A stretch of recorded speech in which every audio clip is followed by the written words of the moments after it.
Henri Mazazo ba ke Joana soka ameka ko dissoudre parlement totel ko sala. Sadar aloba biloba loba aki no soki ba meki ko kanga Albert Yuma muyibi ya 200 millions de dollars ba ko paralyser mboka o. O paralyser mboka moi ça kangi Sadar abeti pat. Aboto les passeports diplomatiques. Sadar a raté vol en aéroport. Oui, le premier citoyen de la République, c'est Félix Antoine Tshisekedi Tshilombo. Donc comme c'est lui qui est le patron, Joseph Kabila Azali Arozala Naebi Kouté chef du quartier de Joseph Kabila. Na considération sur le plan institutionnel. Henri Magie, ce qui Henri Magie Azolo Baké Joana, on a président de la République. Henri Magie a un problème d'éducation. Ça prouve suffisamment que les parents n'ont pas besoin de éduquer ou de construire. Malgré Alongwa na yé akenda passion, bandoki ba congolais ba mova sakani ba mélange chadari ba sangana, ba kenda kozwa yé un simple individu ou kozwa na politique té, ba ke kosi mise plateforme na kombo ya FFC. 5 4 3 2 1.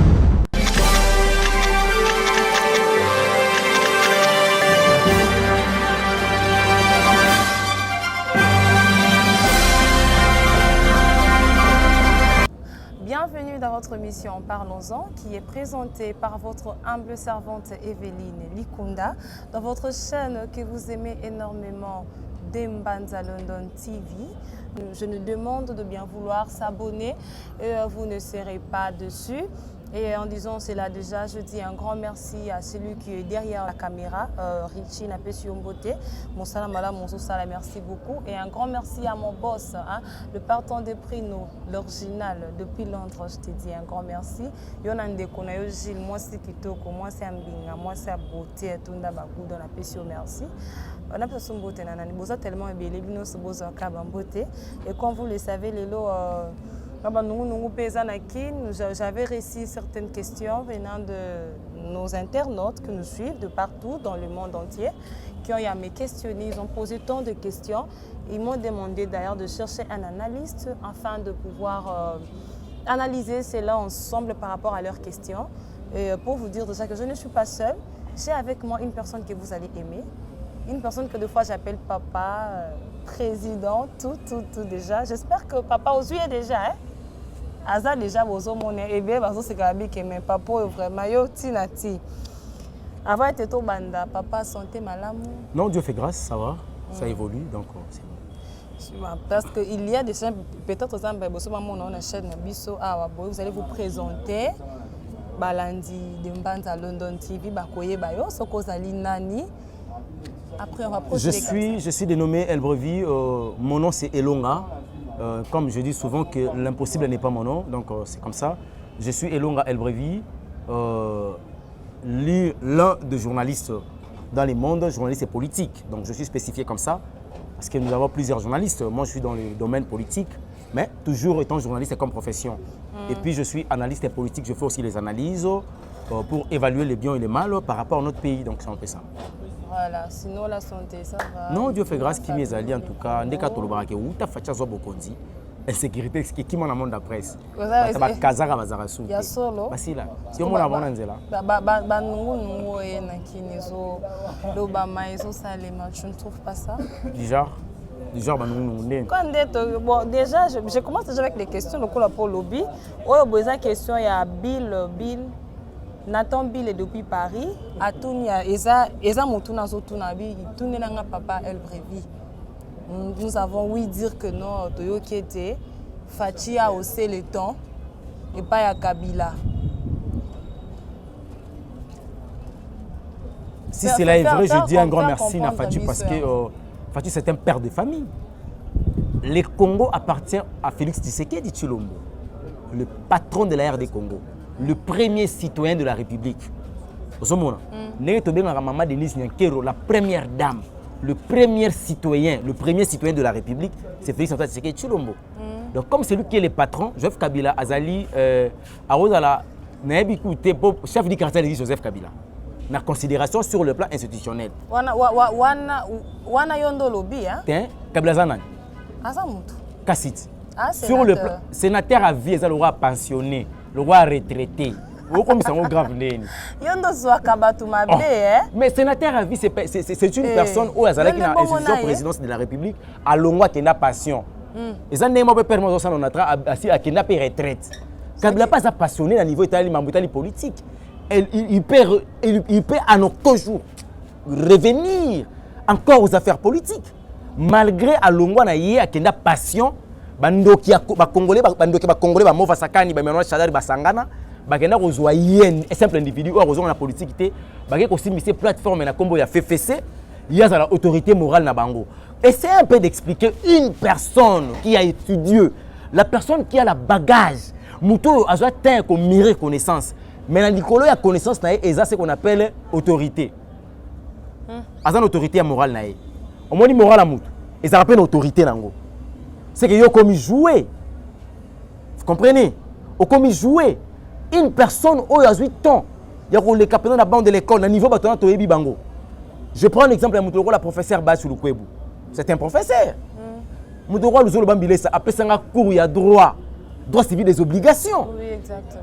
Tu peux imaginer, Moutoro, ça cours, il y a droit civil des obligations, fut ministre. Mais la morale, il y a une autorité.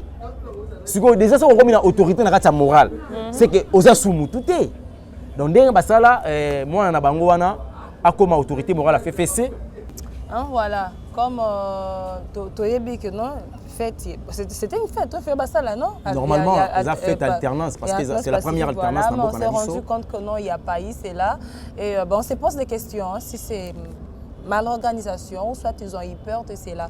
C'est une question venant de Christelle Ramazani Kalumbo depuis Paris. En fait, moi je dirais d'abord la politique, l'armée a politique. Donc le militaire, n'a soldat, n'a policier, n'a politique. Donc sur le plan insécurité qu'on a noté, insécurité qu'on a débordement et personne. Le peuple congolais a été au-delà il y a 80 000 personnes. Il y a un stade de mature. Peut-être que comme on a un problème, il faut protéger la vie humaine. Là, je comprends. Mais s'il faut parler fait et alternance, moi je dirais, le Congo, normalement, l'alternance est seulement d'une manière générale. Il faut quand même dire la vérité. Alternance est seulement dans l'institution présidence de la République. Kabila Longwe, vrai Congolais Fachi, à Koti. Parce que Yebisanga, Moudouroua Thomas Louaka, Azara ministre. Dans ma infrastructure. À Longwe, on a commis un enseignement supérieur universitaire. On a alternance. C'est ça, c'est les problèmes. On a permutation. Oui. Tozu Moutoloro là, Papa Nabiso, Willy Bakonga. Azara ministre à sport. À Longwe, le commis un enseignement primaire. On a alternance. Pour en être Longwe, Bakonga, Bakonga, Bakonga, pas contre le chômage. Ayo Rampia, ko ebeta Rabiso, Nanenga Balabala, Yepa Yokango. Moi, tu as alternance, nous on a fait ça raté. Kabila Sali pendant 20 ans. Vous comprenez? Kabila Longwe, Bazou toi salaté. Des nouvelles têtes. Atika qui n'a pas ça na été, na force, na pression peuple congolais, na communauté internationale, na scène à yango zalaki o abengi Union africaine. Ba bande ko yebise ke ba to memo na système ya transition sans yo. L'organisation a été bien faite, sauf que quoi, vas-y, continue. Peuple congolais azalaki na kanda Janine Mabunda. Balingaki bayande koluka mukolo wana.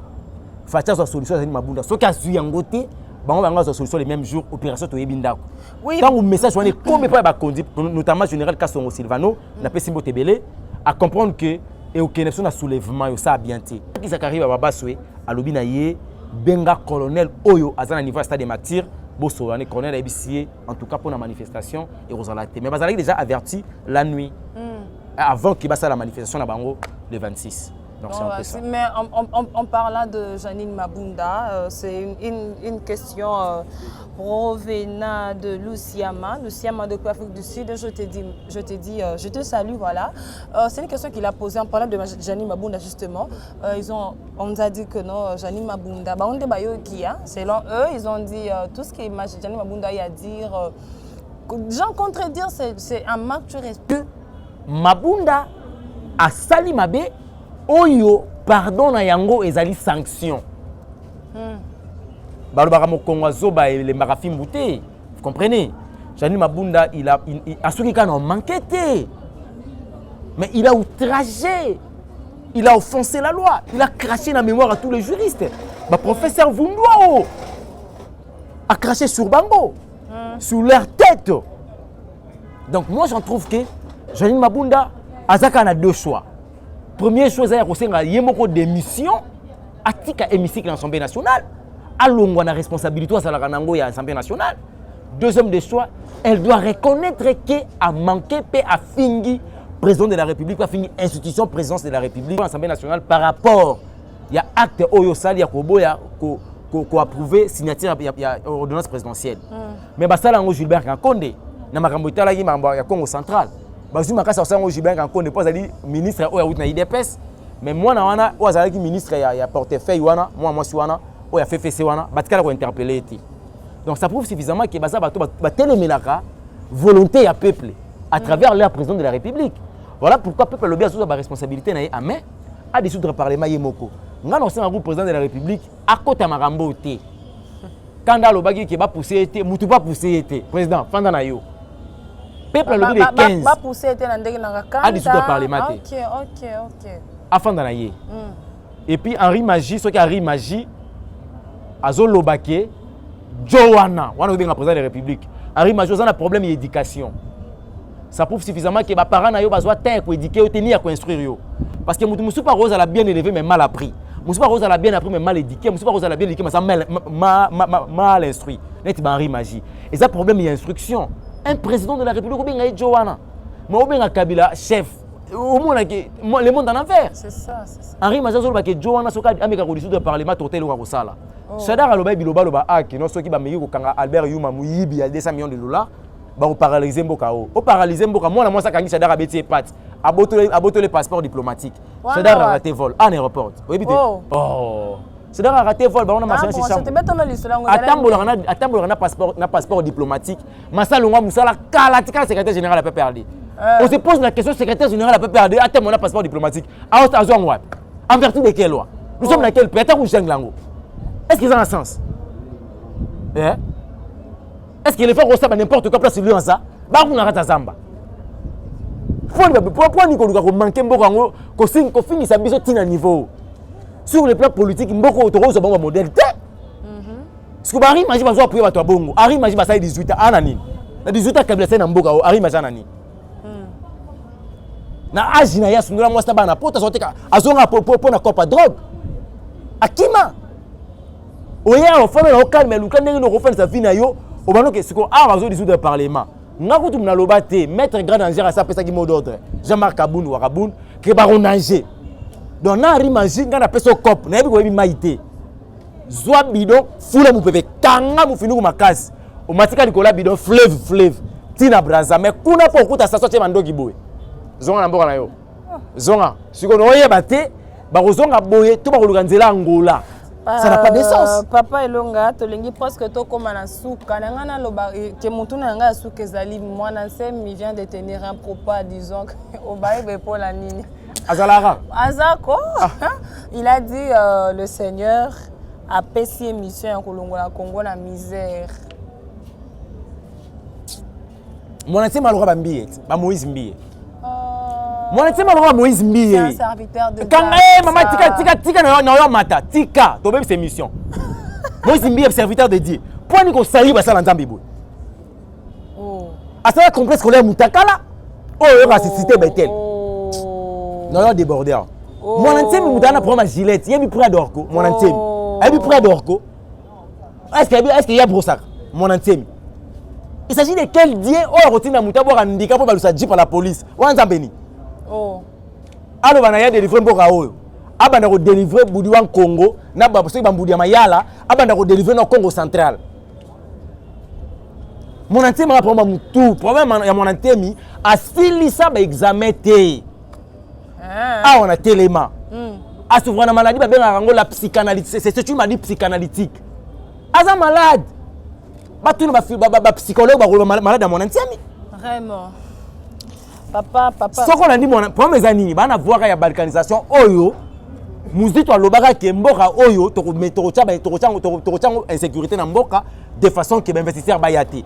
Bazo Luka, ministre de la Justice, de Justice et quand mon antiemi, pour bande de Congo central, la Bénin, Congo Basilika.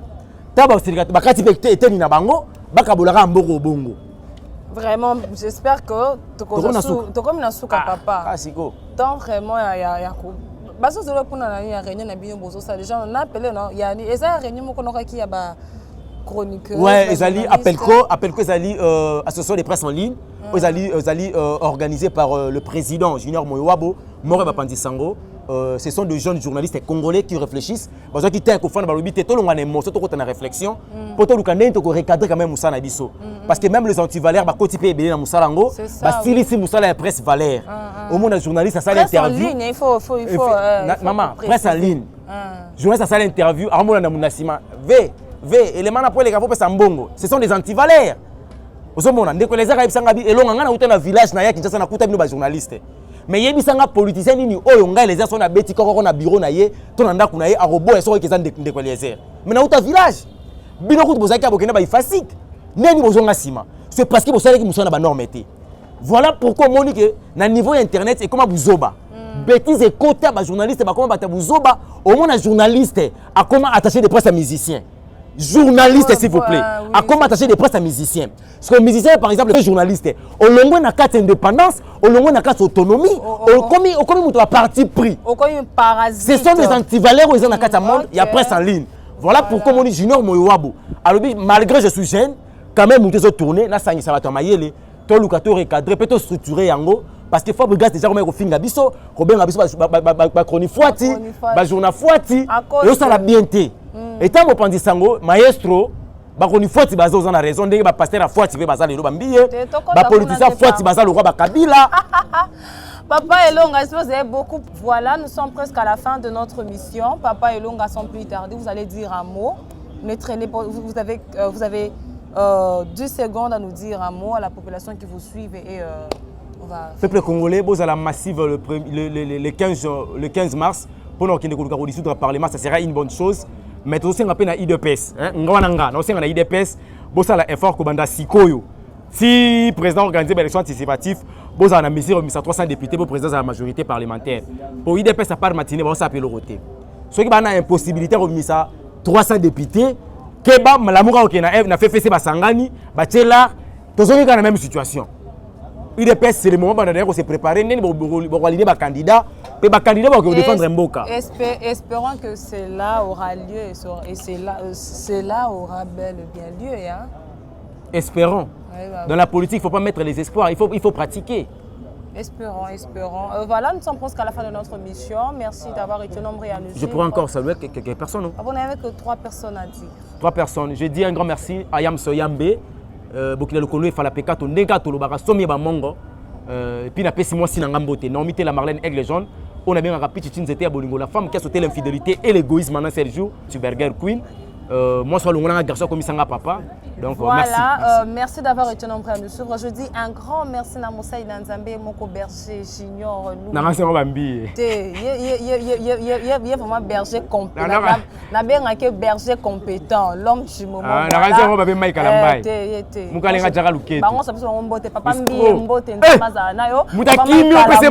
Papa Bakenda, je vous aime beaucoup.